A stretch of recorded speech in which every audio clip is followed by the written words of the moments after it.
ഞാനിപ്പോൾ പറയാൻ വന്ന കുറച്ച് ആൾക്കാരെ കുറിച്ചിട്ടാണ്. കുറച്ച് ആൾക്കാരെ കുറിച്ചിട്ടെന്ന് പറഞ്ഞാൽ കുറച്ചേറെ ആൾക്കാരൊക്കെ ഉണ്ട്. എങ്കിലും ഏറെ ആൾക്കാരെ ഒന്നും ഞാൻ പറയുന്നില്ല. ഒന്ന് രണ്ടുപേരെ പറയുമ്പോൾ തന്നെ നിങ്ങൾക്ക് അവരുടെ കാര്യങ്ങളും പിടികിട്ടിക്കൊള്ളും. ഒരു നിളാ നമ്പ്യാരുണ്ട്, പിന്നെ നിഷാന നിച്ചു ഉണ്ട്. അങ്ങനെ 2-3 ഐറ്റങ്ങളാണ് ഇപ്പോൾ കൂടുതലായിട്ട് മെയിനായിട്ട് വന്നിരിക്കുന്നത്. പിന്നെ ബാക്കിയുള്ള കേസൊന്നും പറയണ്ടല്ലോ, ബാക്കി എല്ലാം പുറകെ വന്നോളൂ. മനസ്സിലായില്ലേ? നിളാ നമ്പ്യാർ ഇന്നാളൊരു ഇൻ്റർവ്യൂവിൽ പറയുന്നത് കേട്ടു, എൻ്റെ 14 വയസ്സുള്ള മോനോട് ഞാൻ ചോദിച്ചു അത്രേ.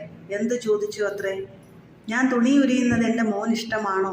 കുഴപ്പം വല്ലതും ഉണ്ടോ? ഞാൻ തുണി ഉരിഞ്ഞാൽ എൻ്റെ മോന് ലജ്ജ തോന്നുമോ എന്ന് 14 വയസ്സുള്ള മോനോട് അവൾ ചോദിച്ചെന്ന്. അപ്പോൾ അവളെ മോൻ പറഞ്ഞെന്ന് ഒരു കുഴപ്പവും ഇല്ല.